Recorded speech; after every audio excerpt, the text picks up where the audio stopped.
You're listening to Why We Do What We Do.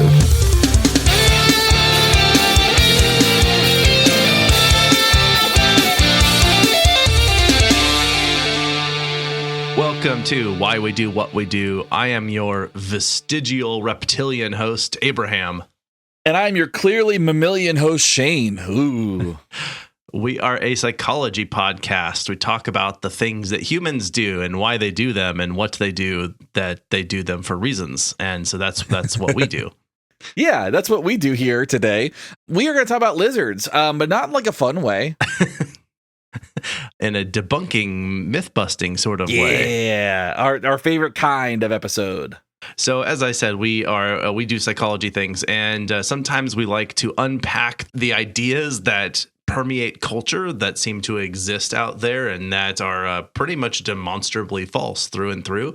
And this will be one such discussion today. And if you're joining us for the first time, I'd like to say thank you so much for being here. We hope that you enjoy what you hear on this episode today. And if you do, then consider supporting us, which you can do by leaving us a rating and review, subscribing, liking, telling friends, joining us on Patreon, picking up some merch, and generally just being a really good person and saying it's because we told you to do that thing. Yeah. Also, if you're listening to this on the day that it publishes, happy Disneyland's anniversary. Yeah. I mean, I like Disney. I'm a Disney guy, so For sure. I don't have any Disney tattoos, which is weird. I should probably remedy that. Get that fixed. It's National Hot Dog Day. Ugh. And it is National Peach Ice Cream Day. And, you know, as you were just mentioning that you don't have any. So Shane, most people don't just say, I don't have any Disney tattoos. It's because Shane has a lot of tattoos and none of them are Disney despite enjoying Disney. But because it is National Tattoo Day today, Shane, on the day this publishes, you can go get your first Disney tattoo. I probably should. I mean, I guess if you consider Star Wars Disney, then I technically have a Disney tattoo because it's Star Wars, but I don't feel like that's the same. That's fair. You know?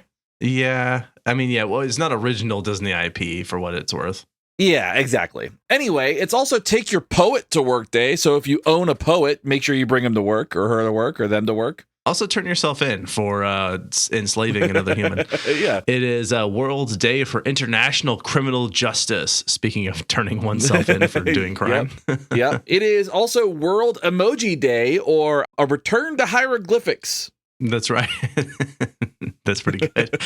And this is specifically the movie, right? The Emoji movie? Yeah, yes, of course. with Sir Patrick Stewart as the poop emoji, yes. Correct, yeah. Just making sure. It is Wrong Way Corrigan Day. I don't know what that means. Nope. Billy Corrigan? Yeah, Billy Corrigan. It's Yellow Pig Day, whatever that means, too. Apparently, this has to do with prime numbers. Adding the first 4 prime numbers yields the 5th prime number, which is 17, and that has to do with yellow pigs for some reason. I didn't look too deeply into it. Humans, That's man. as far as I got. Humans, that's all. Yeah. Anywhere we can find a pattern, we will impose meaning onto that pattern. It is Coral Reef Awareness Week. This, I think, is very important. And Shane wants to become a coral reef one day. Yeah, I will be a coral reef one day. That's my goal. Nice. Unless, I'm incinerated by a meteor or something like that. Sure. Or just by the weather in Florida. Just by the weather in Florida. I mean, to be fair, I think there's enough moisture in the air that it would be hard for me to turn to ash here. Yeah. So I think it'd be more like muck. Yeah, more like a zombie. Yeah, Leather. it'd be gross. Yeah. By the way, if you're trying to survive a zombie apocalypse, Florida is not the place to go. Just so you all know. No. No, it's not. It's gross. It's already full of zombies. Yeah. No thanks. It's also Every Body Deserves a Massage Day, which is 100% true. I love that. Sure. It is Hemingway Lookalike Days. Ugh. It's National Baby Food Week. For everybody? Yeah. I mean, yeah. Surprise. Sure. Okay. Pass. It is National Ventriloquism Week. Okay. It's the Perseid meteor showers days and weeks, where there's some really cool stuff if you like space things. Oh, that's cool. It is Sport Cliche Week. So go be a cliche. Knock it out of the park. It's National Hemp Month. Stoked about that. For sure. It is bank account bonus month. Also stoked about that. Yeah.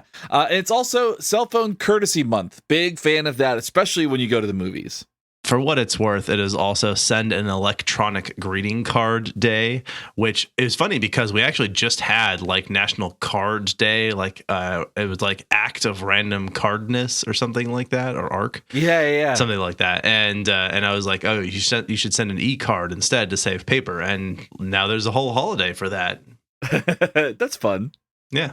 It's also National Lottery Day for those of you into gambling. We did a mini episode about that. You can go check out. Chances are you won't get anything, but hey, if you're having fun, spend those couple bucks. Yeah, get some scratchers. And then it's also Billy Lord's birthday. So happy birthday, Billy Lord. Yeah, happy birthday, Billy Lord. You're great.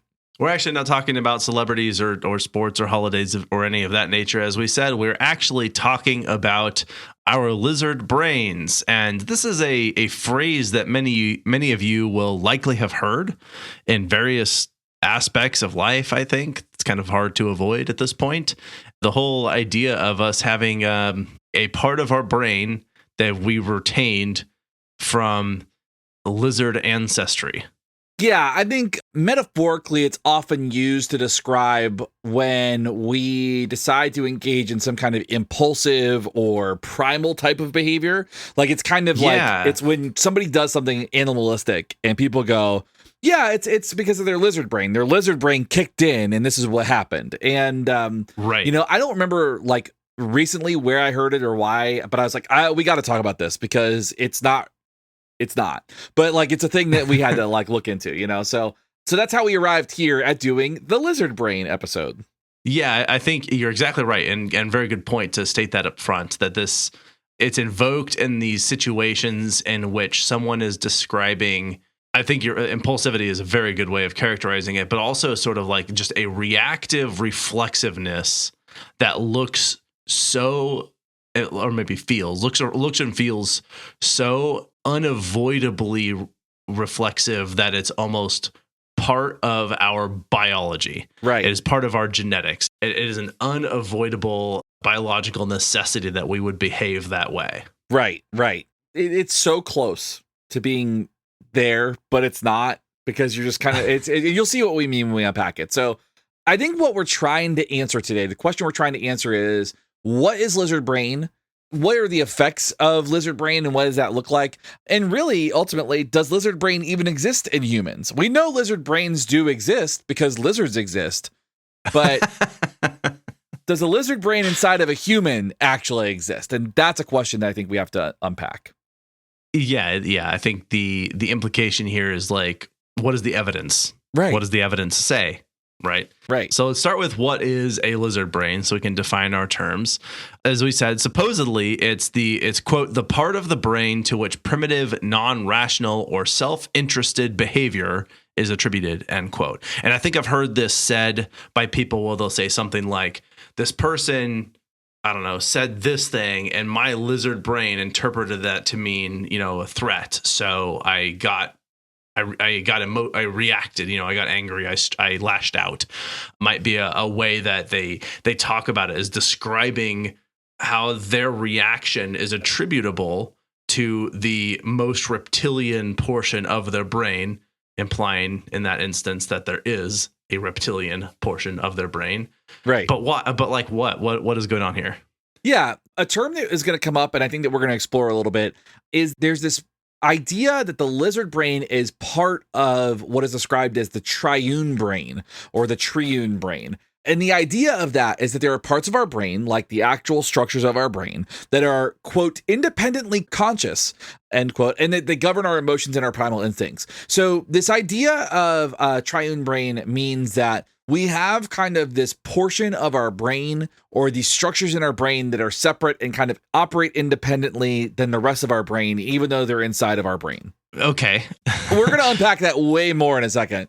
Yeah, so that there definitely requires some unpacking. But I also think, even metaphorically, I think people are talking about this in a sense of like, in which it is, whether or not it operates independently, it is a structure that underlies like fundamental scaffolding of our brain in such a way that the effects of it poke out in these instances that you said the emotions and what you might call primal instincts, which is also a whole concept worth unpacking at some point. Yeah. But I think the history here is really important to understand, like, okay, where did we ever get the idea that we have a lizard brain? You might even think that this was something that was proposed by Darwin, because he talked obviously a lot about evolution and how life came to form complex forms, such as humans, such as other animals, and that sort of thing, and was one of the early people to even have that discussion about that and back it up also with like actual observational data. Right. And so it would make sense to potentially suggest that his hypothesis was that, okay, we all started out in this sort of base reptilian form and evolved out of that. So we retain some of the biological imprint in our brains from our ancestry belonging to those lizards. But it actually was not, Darwin. As a matter of fact, this was a whole century later by a physician and neuroscientist named Paul D. MacLean.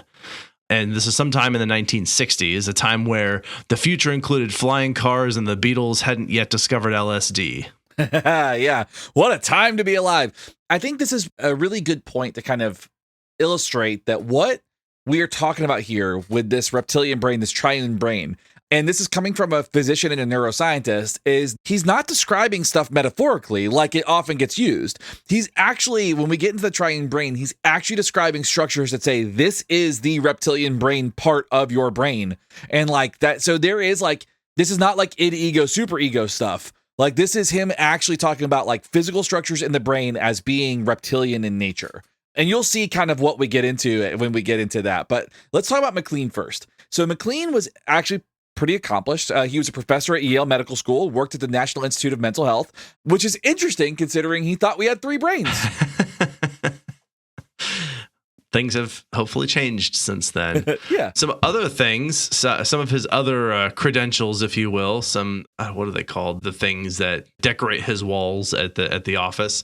Is he served as a medical officer in World War II and worked at the University of Washington Medical School, Harvard Medical School, and Yale School of Medicine.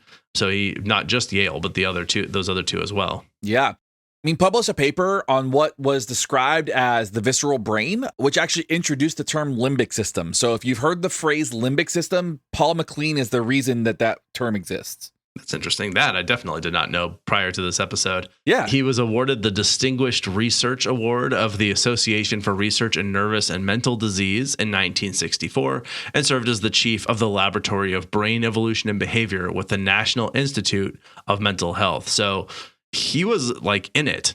He was in it and like recognized for his accomplishments, for the roles that he had played in these various institutes and positions. Yeah, I mean, this guy has done the work. Like, this is not like somebody showing up out of the blue and then creating some procedure that doesn't make any sense. Like, I don't know, facilitated communication or something.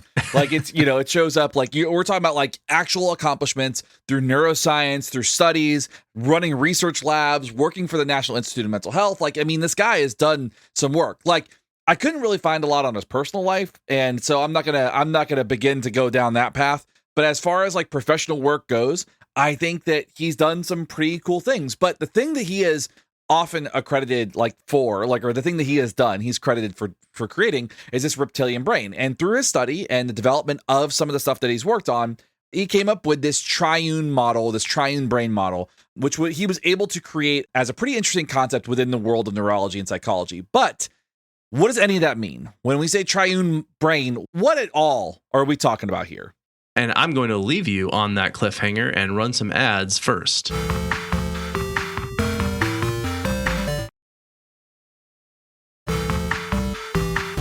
All right, you stuck around through those ads or skipped them maybe so that you could hear what the triune brain is, because we're going to do our best to unpack this model. And I will say, because we're going to say some stuff in here that probably sounds to our modern ears a little silly. Well, maybe some of us, I don't know. We are definitely in a time of intellectual decline globally, but for some of us, this will sound silly.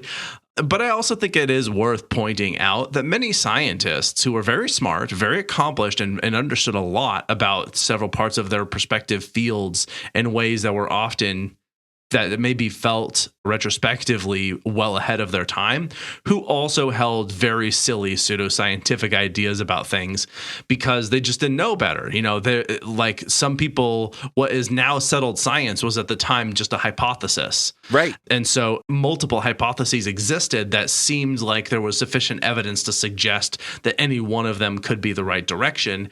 And we look back on some of them that were not the right direction, then think, how did you ever believe that? But it's because we know better now. Like that's information that we learn in grade school. And so we sort of carry it with us. And so just trying to give a little bit of cushion, like he was a guy who was like in a position of power in the 1960s. He was probably a piece of shit. Who knows? Maybe he was a good guy.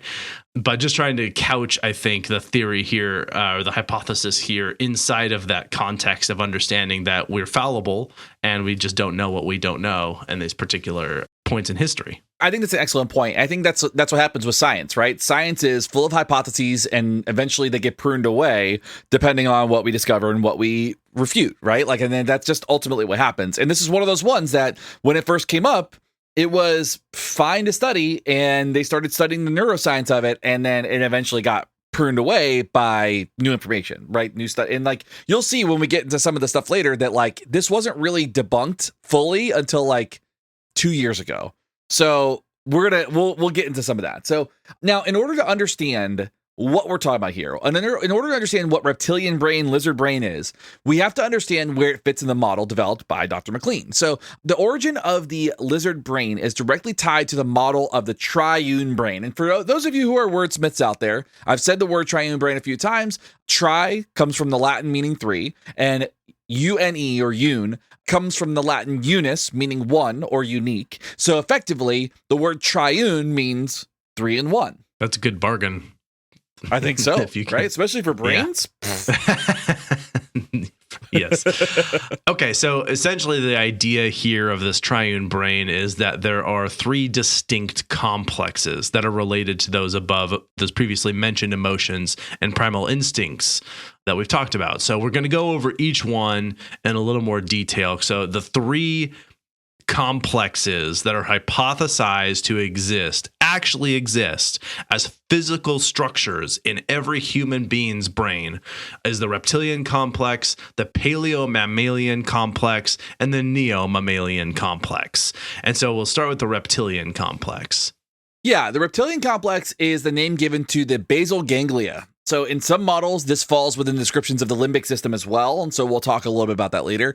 But basically what the basal ganglia does, it is thought that it is responsible for how we make choices, but also aids in motor and premotor cortical areas of the brain. So basically what this does is it allows us to make choices about our movements, choices about our actions, change our behavior based on circumstances, and helps with kind of the fluidity of our movement and like kind of how we are basically responsible for like the outward behavior that we engage in. Like our reactions are all controlled supposedly by the basal ganglia.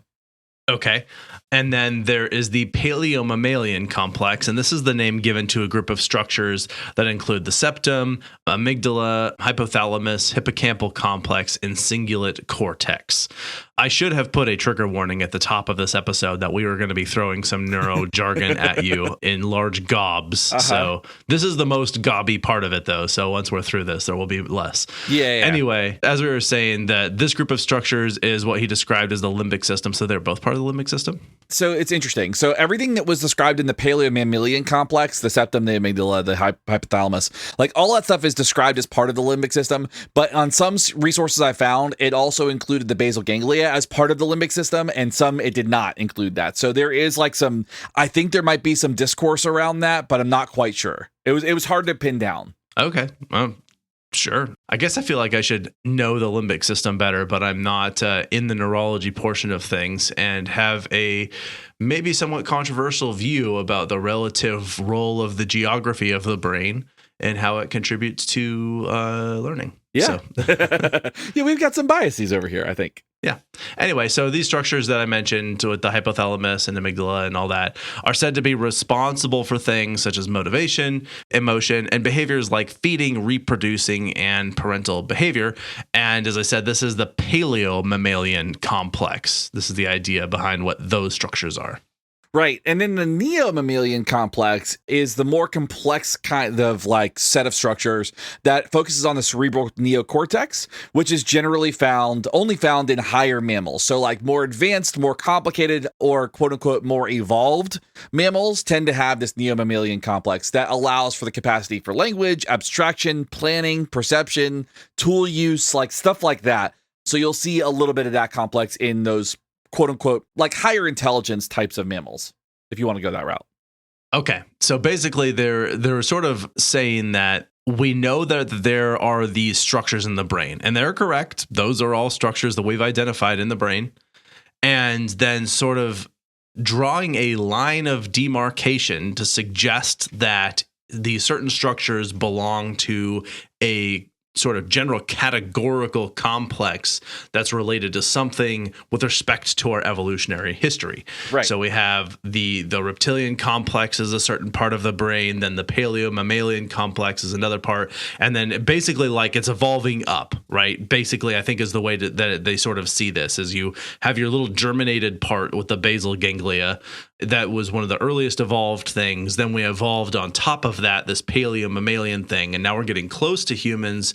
And then we evolve on top of that, the neo-mammalian complex. Now we're at humans. Yeah. And so now we've arrived at the pinnacle of evolution, if you will, because our brains just keep evolving these new layers to make them better and better. So that, I think, is sort of the underlying idea behind understanding the sort of vestigial primal older parts of our brain that, as I said, are still detectable in our reactive emotive responses to environmental cues, stimuli, and situations. Yeah, absolutely. I think you nailed that. And I think another thing too, because I think when people hear the word complex and when they hear it in the frame of psychology, I think people tend to think like mental health disorders or illness and stuff like that. Like somebody's got a complex, you know? Sure. But I think because we're talking about neuroscience and we're talking about like structure and how-tos and stuff like that, what you're going to find is that what they're referencing here is more like a space. Like, you know, like when you go to a complex, like a complex being like a structure, a series of structures together.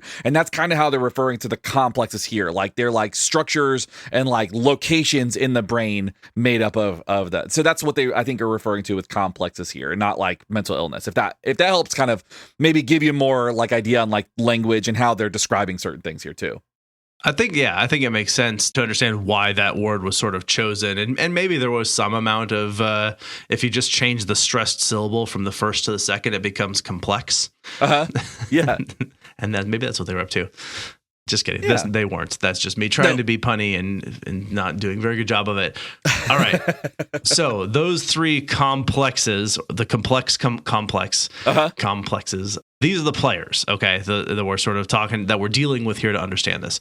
So how does this work? According to the 3-in-1 brain, these structures all do operate independently of one another. We have three sort of zones of operation that are all going on. Yeah. We're all split personalities for real. It's kind of interesting how much this aligns with Freud's theory of like our psychiatry, if you will, our psychology, because he also had the sort of three sections, and he also had like, here's the fully submerged section that we don't really see, but it influences nonetheless, and that's the reptilian part, the part that sort of emerges, but most of it's still submerged, and that's the paleo-mammalian part, and then the part that's fully out of the water, if you will, using the iceberg metaphor, and that's the neo-mammalian. I sort of see a lot that resonates with that. Yeah. Anyway, what we were talking about was these structures, while independent, may interact with one another, but for the most part, their functions are entirely separate. Right. And so, for instance, the reptilian complex is going to focus on those instinctual or impulsive behaviors, whereas the neo-mammalian complex is going to rein that in a little bit, like kind of like a restrictor plate for our behavior, for our impulsive behavior. Like we are more aware of that. And so basically what is described inside of this is that even though these are separate entities, effectively, they're separate locations in the brain, these two, the neo-mammalian and the reptilian complexes, are kind of always at odds inside of our brain, because our reptilian brain is going like impulse, impulse, impulse, survival, survival, survival, and then the neo-mammalian's going, no, it's okay, we got this, let me language around this. And they kind of like go back and forth a little bit, supposedly. This is astonishingly, like the more we talk about this, the more Freudian it becomes. Like this is like rather than neo-Freudian, I'm going to call it neuro-Freudian because like that is where this is at right now. 100%. That's a really great way to put it. It is very neuro-Freudian for sure. It's interesting because this was not I mean, it has survived the test of time so far, at least. It is still around in many people's ideas. This hasn't been updated in textbooks as far as we know. People still talk about it in movies and TV shows and podcasts, and like they invoke the idea of the lizard brain. And this was endorsed by other very smart, very well-known scientists. Carl Sagan famously wrote about this in his book Cosmos, stating declaratively and definitively, quote, "Deep inside the skull of every one of us, there is something like a brain of a crocodile. Surrounding the R complex is the limbic system or mammalian brain, which evolved tens of millions of years ago and ancestors who were mammal, but not yet primates. It is a major source of our moods and emotions and our concern and care for the young. And finally, on the outside, living in uneasy truce with the more primitive brains beneath is the cerebral cortex. Civilization is a product of the cerebral cortex." End quote.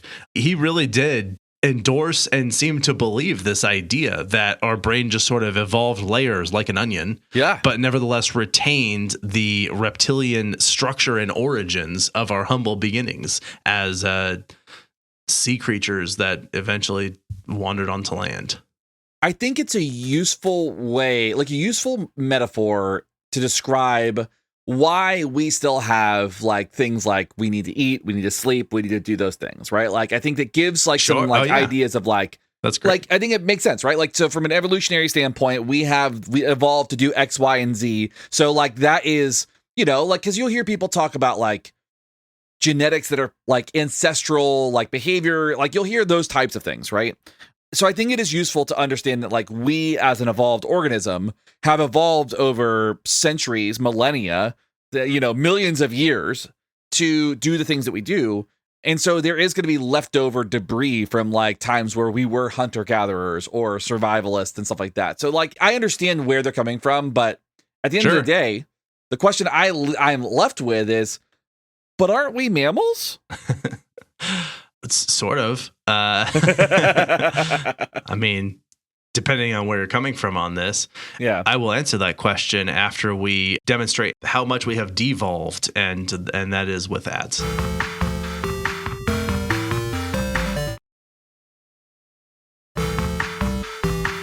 Okay, so Shane, before the ads played, asked if we're mammals. And if it isn't lost on you, or if it is, we are mammals. We have been mammals for some time. Some time, I say. Longer than this year, in fact. Oh, yeah, at least. At least, yeah. And so this begs the question, if we are mammals, how could we have reptile brains? Are our older lizard brains being suppressed by our newer mammalian brains? Do they work together? Are they necessarily co-running the show? Like, what's going on here? Yeah, and I mean, at the end of the day, we don't have lizard brains, right? Like, and I think that, you know, from the perspective of understanding general, like, animal classifications and all of that, from an evolutionary standpoint, we do not have lizard brains. Literally. Metaphorically, what we're getting at is a little bit different, right? So mammalian brains and reptilian brains have, and actually, like, from a literal standpoint, mammalian brains and reptilian brains have both evolved to have unique neuron types. So like actual lizard brains and actual mammal brains have different neurotypes or neuron types. And the idea is that the mammal's brain is, like, you know, from the reptilian brain standpoint, the idea that a mammal's brain is hiding or superimposed onto an ancient lizard brain doesn't really make any evolutionary sense at all. Like what this is basically saying is like your lizard brain is there and we've just put a fresh coat of paint on it. And then after that, we put a new coat of paint on it. So like the old paint is still there and you can only see it every now and again if like the new paint is chipped up or whatever. But that's not really how that works as far as organisms go. No, it's not. You're right. It doesn't make a lot of evolutionary or conceptual sense when we really start to try and unpack how this would work. And it doesn't make any biological sense. And then, of course, we have like, what is the actual modern neurology telling us, right? But before we get to that, again, understanding that as mammals, we have some unique features of our brains that play a role in our behavior, that influence our behavior in different ways. First, higher order mammals tend to have more complex emotions than reptiles, as far as we know. We certainly can understand things in a very different way based on our language, which means that we can have certain things like jealousy, like honor, be something that drives our choices to do things, like anxiety. I mean, there's probably several that we could unpack. We don't need to necessarily enumerate them all here. But this allows us to create a very complex tapestry of behavior because we have such different structures with such variety that is just much larger than what you would expect in a non-languaging, non-human animal such as a lizard, and one in particular that has a proportionally quite small brain. Right. And so we, as mammals, I specifically say we being the mammal group, we tend to have better memories than reptiles and actually are more capable of recognizing facial expressions too. That's something that they've been able to kind of demonstrate, at least as far as we know, because, I think part of that is like a lot of mammals can have like certain emotive expressions that we maybe can't superimpose onto crocodiles. Crocodiles can't smile the same way that a gorilla can. So it's one of those things where, as far as we understand and as far as like the neural work goes, humans and mammals in general have better memories and they're more capable of recognizing facial expressions. Right. And mammals also have more complex language capacities and social relationships than other types of animals for the most part. And this seems to be largely due to how our brains developed in a way that social interactions were both meaningful and necessary for our continued survival, that we depend on a network of socialization to survive and thrive as a species. Now, I mean, there are other animals that do this. Ants and bees also have complex social networks that they use to survive. But this is something that is also one of the defining features of mammalian brains and is not a defining feature of lizard brains. I think that's really important with like the how to and the what it is and all that. But let's unpack a little bit about the current research about this. Let's talk about the actual science of this beyond just kind of conjecture and whatnot. So first, I think one of those important things that kind of came out to debunk or demystify any of this stuff came from the Max Planck Institute for Brain Research out of Berlin, Germany. And it was determined that both mammals and reptiles do have similar but different neuron types. So similar but different. And they have clade-specific neuron types. And clade-specific neuron types specifically means, and just to kind of give you an idea of what clade is, clade means an unbroken line of evolutionary descent. So what that means is, we as organisms do not have like a divergence in our evolutionary descent as we have gone on. Like we don't have a lot of branches that go away, where it's kind of like a single line. It's a sacred timeline of evolutionary type of practices, right? Simply put, the neuron types that exist in our species exist specific to our species and specific to evolution along the way. Like we can see this as we have evolved. Species that are along our evolutionary line have the same neuron types that are also not reptilian. Right. Although humans and reptiles did evolve at some point way, way, way, way back from a common ancestor, they diverged before they were distinct as the mammalian and reptilian species that they were. Right. And so we wouldn't have had a chance to retain something from reptiles because we never were reptiles. Right. Just in the same way that reptiles were never humans. And there was actually a good quote that I found that just sort of talks about how these things evolve. This is in a 2020 review article. The scientist wrote, quote, "Complex nervous systems and sophisticated cognitive abilities evolved independently many times," end quote. They're sort of showing that over history that the evolution that it takes, it has formed as part of the evolutionary trajectory for that species, and that becomes uniquely identified with that species. Right, exactly. So now here's the thing I think is really fascinating as part of this, though, is that originally when we started talking about this and when this kind of came up, McLean and all those folks, they actually found that during their studies of reptilian brains and human brains, they did find similar structures in the brains, lizard and human brains, mammal brains, I should say. They did find things like the basal ganglia in both brains, but their sizes were different, and they were based on the size of the brain, proportion to the brain, and you found that kind of the structures that existed were formed differently, they were shaped differently, but they did exist in multiple types of brains, and that, I think, lends itself to kind of going, well, lizards do this, and we have this thing, so we must do this thing because we also have lizard brains. Like, that's kind of, I could see that jump in logic, you know? Yes, I understand, and I think it is also worth pointing out that, like, most land-based or ocean-based or wherever their particular ecosystem is, that they developed similar biology across the board, meaning that, like, we have lungs and lizards have lungs. Right. Also, fish have lungs. We also all have eyes. We all have something for detecting sound. We all have mouths. We all have stomachs.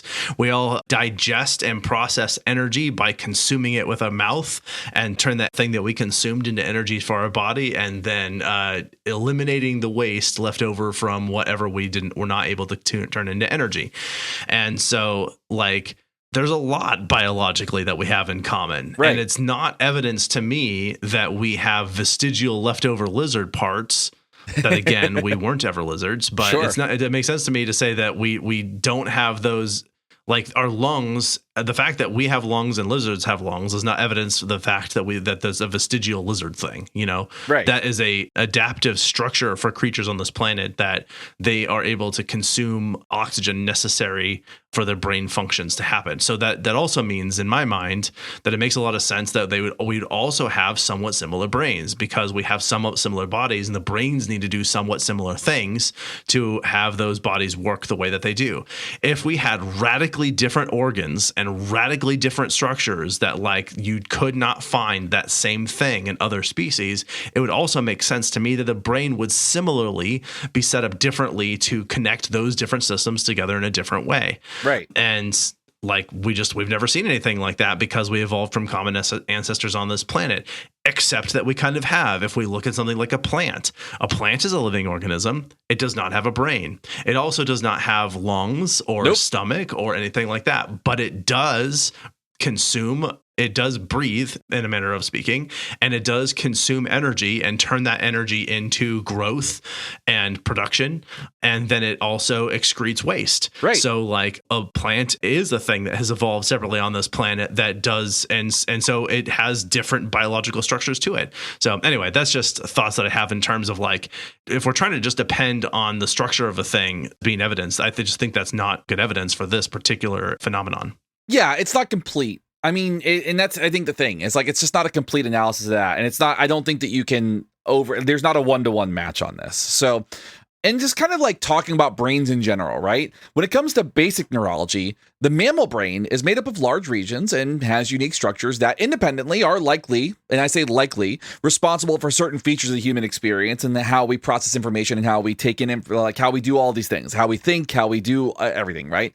However, what we know as of this recording, and I say that as this recording because neurology is complex and we have discovered so many new things about the brain in the last 100 years that, you know, if you're hearing this 5 years from now, we may discover some brand new thing. But as of this recording, we understand the brain is that each region doesn't operate alone. Rather, what happens is the brain is an interconnected web of neural networks that allocate and reallocate functions in many cases, depending on damage, depending on need, depending on all kinds of things. So the brain is this weird white and gray lump of electricity and cells inside of your skull that does all these really random things, and we barely understand any of it. Yeah. It coordinates the systems in our body. We know that it does that. How it does that, we think we have some ideas, but I think we're still nailing it down, because as you said, it's very complex or very complex, depending on where you're coming from. And there's a lot. I think we were sort of always looking for if there were specific regions that we could associate with specific effects, then attributing those effects to those regions specifically in a cause-effect type relationship, right? And that has been a relatively fruitful line of research. It's been relatively informative and is also shown to be only kind of correct because all the parts of our brain need to interact for it to do its thing. Right. Anyway, as you said, the idea here is just this. We can't have totally independent brains operating. That doesn't make sense. Our brain only works because of its interconnectedness. If it wasn't that they were all working together all the time, then it would be a much less useful organ than it currently is, which is to say it's pretty useful. I think I appreciate my brain. I also appreciate my spleen and my kidneys and my liver. Yeah, I love my brain. Yeah. Yeah, I'd like to keep all of them while I'm alive. You know, when I've passed, you can have them, but like, while I'm alive, I'd like to keep them. Yes. But like, I think it's also important to point out too, and as we said this before, what's important and what's unique and interesting about our brains is that they are uniquely human because of our evolutionary line, right? Like they are not reptilian. They are uniquely human based on how we as a species have developed over the millennia and the millions of years that we have evolved, right? Like our brains are uniquely ours based on our evolutionary line. We were talking about, we've been unpacking the science here. We've been trying to show like the studies have more or less debunked this idea of there being a reptilian brain. And we've talked about this evolutionary line and others. And you had mentioned that like we weren't as confident about this until 2 years ago. And there was an important study published in 2022 in the journal Science. So I think if we wanted to try and study this and make some really clear determination about the relative section of the brain that could be considered reptilian, one thing that we might look at where similar neurons are concentrated in areas of the brain between reptiles and mammals. And so in this 2022 study, they compared the brains of lizards and mice to see did they have relatively similar concentrations of similar neurons in their brain. That would be what the triune hypothesis would suggest, is that those should be concentrated in similar places in the brain. Right. And instead what they found is that they were scattered all over. There was really they actually say directly, there was no clear reptilian portion of the mammalian brain.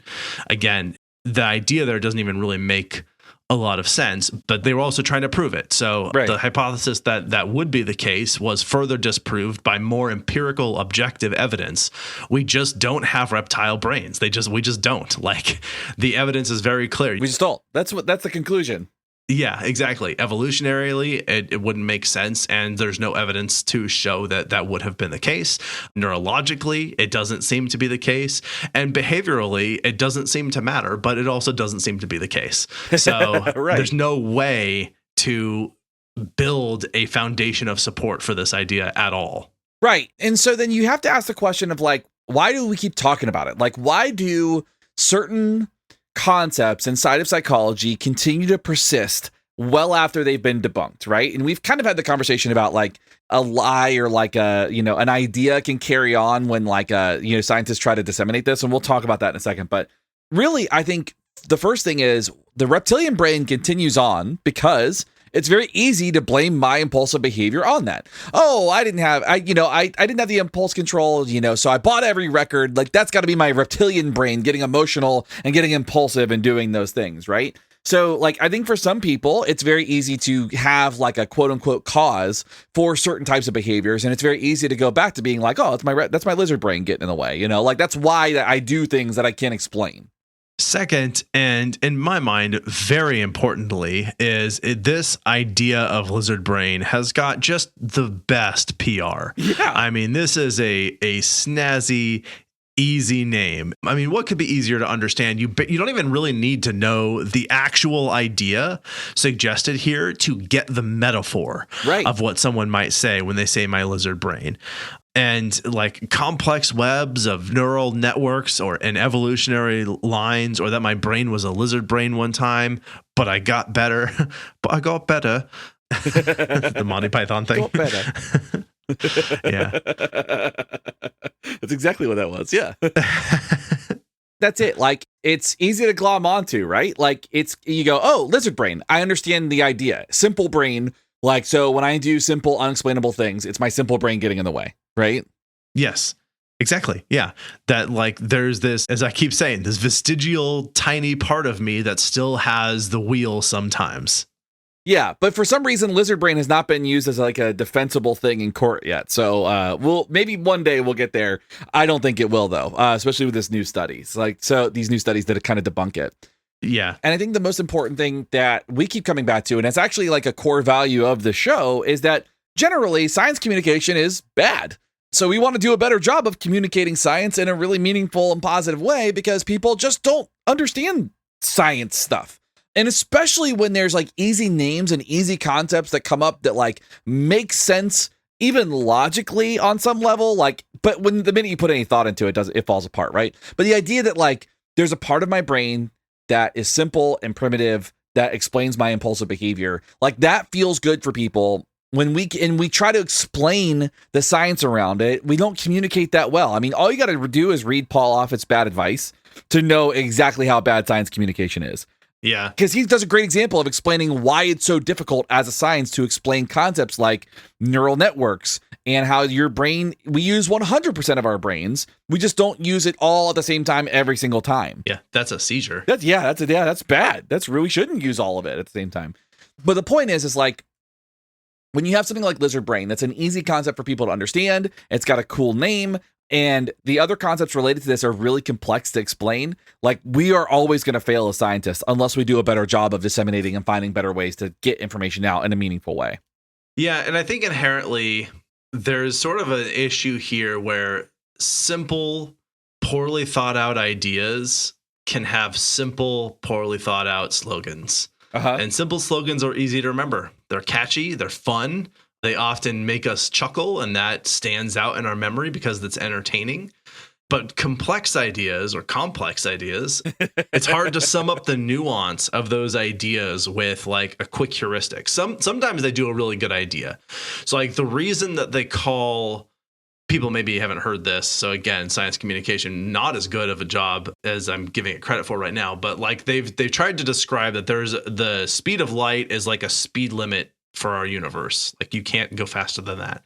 Right. And the reason it has to do with the Doppler effect. It basically has to do with if a source of light is moving through space, does that mean that the light that it emits, like let's say a star is flying through space, is the light that it's emitting in front of it then going faster than light from a source that was, let's say, static? Right. You'd presume that the light would be moving at a different speed, but it seems to be the case where it doesn't change speed even as the source moves, and that we would know that from the Doppler shift, meaning which way the light, the waves are compressed or stretched. And just calling it a speed limit, that's pretty easy. I think you can understand, like just people saying there's a speed limit on the light. Yeah, like I think people get that. Why it seems to happen or what that actually means, unclear. But they can understand that it's a speed limit. And this is not at all to belittle the general intelligence of people, although we could probably try and make that case too if we wanted to. But I prefer to err on the side of optimism. And also, like, everybody is got their own stuff going on all the time. And so I think it's generally considering that the idea that people are stupid is a lack of critical thinking. Right. People are not generally stupid. Anyway, point being that like they will not have read or talked about that specific concept for a while. Right. So anyway, where I was going with all of this huge tirade ramble of mine was that maybe we could on this show right now try to rebrand the human brain as instead of the lizard brain with something catchy. And I don't have anything off the top of my mind, but I was sort of toying around with the idea of just calling it uniquely human. Or like the Simply Orange drink, beverages. We'll just call it Simply Human. Yeah, Simply Human. I love that. I love that so much. Yeah. So we do not have lizard brains. We are simply human. And that's really, truly what it comes down to, is our brains are so unique because of how it's evolved. Yeah. I mean, it's an impressive. We have impressive brains, but all creatures evolved the way that they evolved, and our trait that just happens to take a lot of dominance was how our brains evolved, and with it co-evolved with other things about our biology, but that's just a thing. So anyway, yeah, we got brains, we got thumbs, We are the coolest. This has kind of been the year for celebrating our the unique evolutionary history of humans, hasn't it been? It's been so fun. I love it so much. All right, great. Do you have anything else on lizard brains? Because we blew past an ad break. No, I got nothing else. I mean, it just comes down to the fact, like, my only take home point is that we don't have lizard brains. We have mammal brains, and our brains are very complex, but we have debunked lizard brains pretty thoroughly at this point in time. Yes. Evolutionarily, neurologically, biologically, behaviorally, it doesn't make sense. We don't have lizard brains. We are simply human brains. Simply human. Yep, fresh squeezed. All right. Let's play some ads for Simply Juice.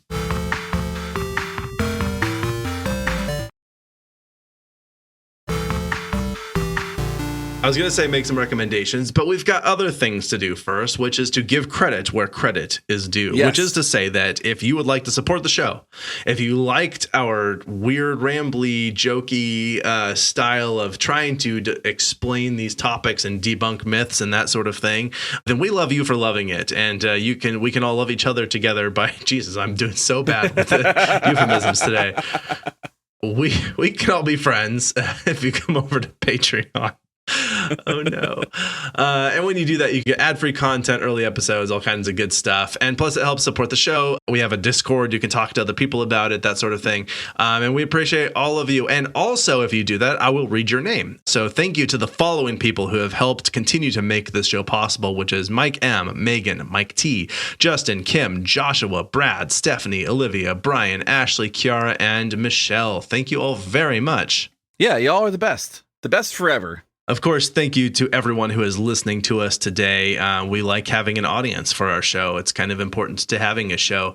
But I need my team of people to help make this show happen. I can say things in the right order sometimes. Writing and fact checking from Shane and myself. Thank you, Shane, for your putting together these notes today. Yeah, no, this was a blast. I hope you liked it. Yeah, this sounds good because someone who is very good at making things sound good is Justin. He does all of our audio engineering and producing. And then our social media coordinator is Emma Wilson. All right, Shane, is there anything else that I forgot or that you would like to add before we recommend things? I have got nothing else. For those of you joining us for the first time, at the end of every discussion, we like to just have a total non sequitur, quick recommend of some things, just, things. It could be anything. Sometimes it's go do this thing, or it's go buy this thing, or go watch this thing, or go listen to this thing, whatever. You can do it or not. It's up to you. We're just going to recommend it because we thought it was cool. So let's recommend some things.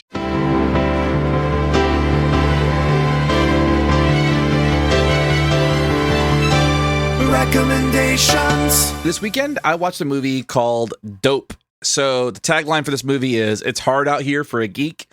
So this movie is about, the main character is a young black man living in an area of Inglewood called the Bottoms, and he is obsessed with 90s culture, like 90s hip hop culture. So he's got like a flat top, he wears like 90s clothes, but he is living in like modern LA. And he's kind of bullied because he's kind of a nerd, and he gets himself into some trouble. Like, he plays in a punk band. He's like talking about kind of getting out of this area to go to Harvard, and gets caught up in some drug stuff and stuff like that. Very like, it's got like a little bit of a storytelling vibe, like kind of like Boys in the Hood growing up and stuff like that. Like those types of Friday a little bit. It's got some humor in it. It's really, really great. And the cast is fantastic. So the main character, Malcolm, is Shameik Moore. If you're not familiar with Shameik Moore, he does the voice of Miles Morales in the animated Spider-Man movies. You've got Tony Revolori, who is Flash Thompson in the live-action Spider-Man MCU movies. Ooh. You've got Aesop Rocky is in it. You've got Lawrence Fishburne is the narrator. Just a lot of really great people in this movie. Zoe Kravitz is in it. It's done well. It's really fun. It's shot beautifully and has a really great twist in it that doesn't exist in like some of the 90s movies that kind of centered around the same types of topics. Okay. I loved it. I thought it was a blast, and it was something that I strongly recommend. I mean, I know I'm late to the game. I'm 10 years late to the game, but it is a great, great movie. All right. Sounds dope. Yeah, you did it. You did the thing. And the director too directed a couple episodes of The Mandalorian as well. So, so there's some cool little like tie-ins, like nerd culture in there as well. So kind of nice. Yeah, that's like a ton of crossovers going on. Yeah, So, there's a lot happening cool. there for sure. All right, so Dope is the movie. Yes. All right, I am recommending something with some caveats. So I'm recommending something called Daich Coatings. Daich is spelled D-A-I-C-H. I had lamented on the show before that we were redoing our countertops. We did it DIY style. And here's the thing about this. I'm going to say a number right now that is wrong. It's probably wrong and off by a lot. But let's say you wanted to redo your kitchen and get new countertops. I'm going to estimate that they're going to quote you something like $200,000. May as well buy a new house. Yeah, sure. That number is wrong. The thing is, it is going to cost you an absurd amount of money. Like definitely enough to buy a new car, maybe 2 new cars amounts of money, but like an absurd amount of money to do something like just getting your counters redone. If instead you are a fan of not spending huge sums of money in that way, you can do it yourself. We use this stuff. You kind of paint it on as a way of thinking about it, but you're like applying a coating to it, and that will form some type of countertop. And so the one that we got looks like quartz, but they have others that are available. And you just order a kit it has a certain amount of square footage that it will cover. So you just get as much as you need to cover the surface that you are applying this to, and you can redo your own countertops. And I will say that relative to like probably sourcing the raw materials, cutting and polishing new counters and having them installed, it is easier, but I'm not sure I would call it easy. It's not easy like opening a can of soda easy. It's not easy even like building a shed easy. Actually, it's probably sure similar to that. But it's not easy, but it's also like it's not as hard as something like this definitely could be, whereas someone who has no skills with construction whatsoever would look at their counters and say, there's no way I'm going to be able to do this myself. With the Daich coating, you can. They have something called Lux Rock, and it's a few $100s. So it's really a fraction of a percent of the price that you would pay to have it done otherwise. So it is not for the faint of heart.